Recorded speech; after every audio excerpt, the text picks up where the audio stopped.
With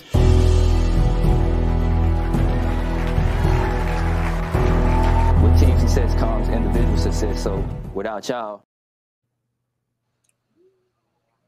Absolutely. We are going to go look at our Heisman list right now. And I think for the most part, we're pretty sure. I think it's pretty much a consensus who are the top tier players. I know Michael Penix Jr. Is pretty much been consensus number one. Jalen Daniels is right behind him. Marvin Harrison Jr. Jordan Travis was very high on that list, definitely in the top 5. And obviously, unfortunately, with this, he's going to drop. But then also Bo Nix. Ben, I'm going to come to you first this time. With Jordan Travis out, who do you think's filling in for him, and what do you think? Who are your top 4 on the list? Well, I got to put Penix at the top.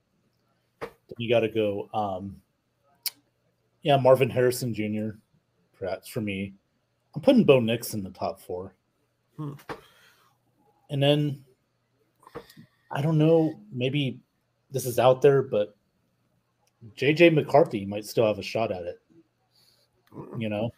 I would say maybe those would be my top 4 since my guy Jordan Travis is out now. So, but I got to go Penix number 1 right now. Just clear, he's playing the best football. His team's still undefeated. And if they do play Oregon again, which is more than likely, I think the winner of that game is going to decide it. Oh, yeah. I forgot about Daniels. I forgot about Daniels.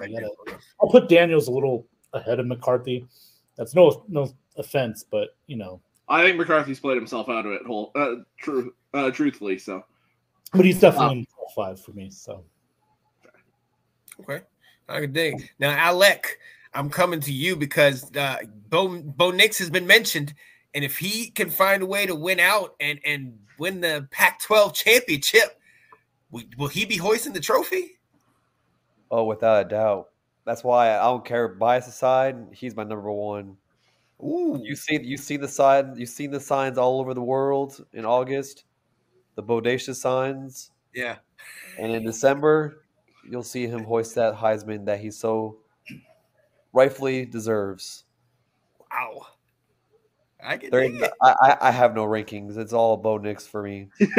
Bo Nix, and Bo Nix. I love it. A Nix wins the Heisman this year. I like it. His top 5 for the Heisman is BONIX. Right. Perfect. Put it all together and it spells Bonix. Let's go. Perfect. Because the way I see it is, it's like if you can have the year he had, the career he had at Auburn, and then have that downfall, and then go to Oregon where Pac-12 they help mold quarterbacks into being their own what they're comfortable with, and the work he's done this season. I mean, if anybody points out the loss against Washington, that's dumb. Because even at that game, he still played lights out. Yeah, he still balled out, right? I agree. And he could easily erase that with the rematch win.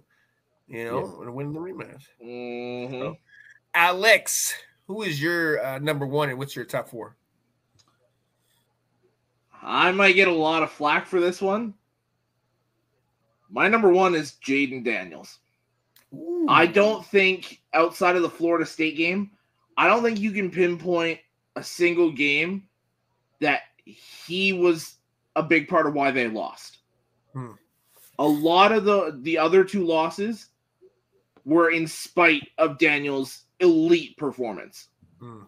And there's a lot of recency bias that goes into it.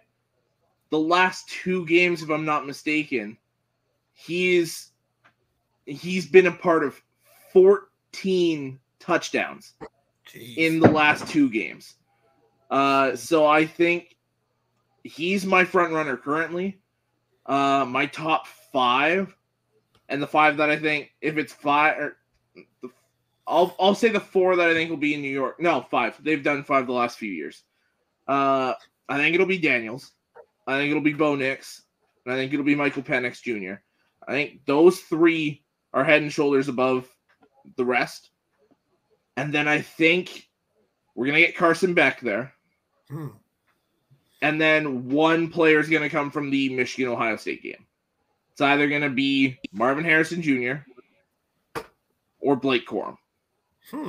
Whichever one of those two plays better and kind of steals the show, because I think it's going to come down to which one of those two outperforms the other for who's really going to win this game.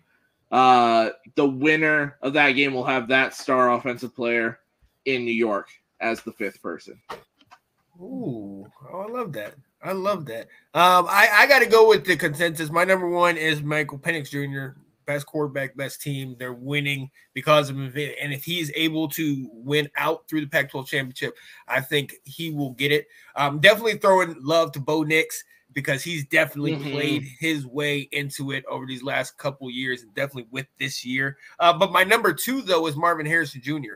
Unfortunately, seeing as my fiance went to Michigan State, is from Michigan, I have to watch the Michigan State games.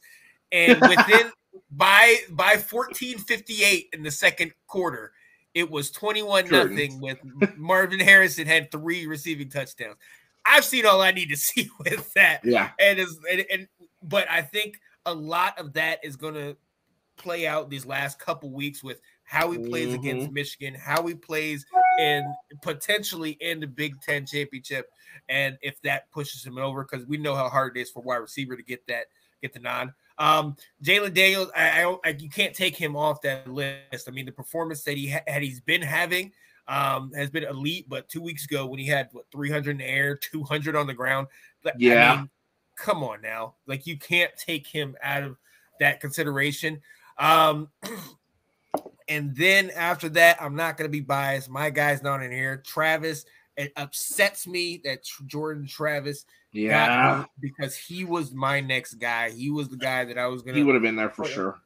And that's very frustrating to me because I really wish he was going to be in there for that. But yeah, Penix Jr., Marvin Harrison Jr., Bo Nix, Jane Daniels. That's who I think are my 4 that are going to be in New York.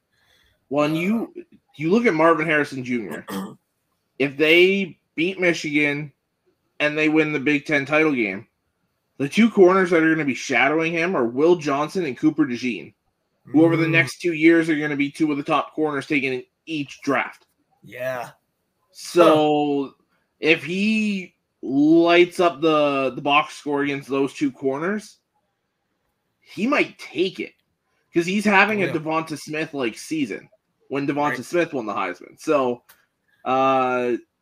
if he has 2 more big games here, he might push the quarterbacks out of the way. Come on. We'll see. We'll see. But, hey, this Heisman season, I'm loving it because there are so many different players. Yeah. We know the amount of quarterbacks, but I like to see a wide receiver sneak in there. I want to see some of these other guys. If Travis was able to continue to go and they maybe had a couple more dominant games, I fully would have expected Keon Coleman to be in this conversation. You know what I mean? Unfortunately, the numbers don't add up as much, but he is, you've seen Ben, he's an absolute playmaker and difference maker. And I think he's going to have a good NFL career. I think he may not be a great one of those top running backs, but he can be one of those running backs where he could contribute, in the NFL. I could see him like a Kyron Williams kind of running back, come out of nowhere. Maybe he'll be like a 3rd or 4th round pick, but he'll be, if he goes to the right team, he could be a pretty good weapon for that team. So absolutely, man, and that's what matters.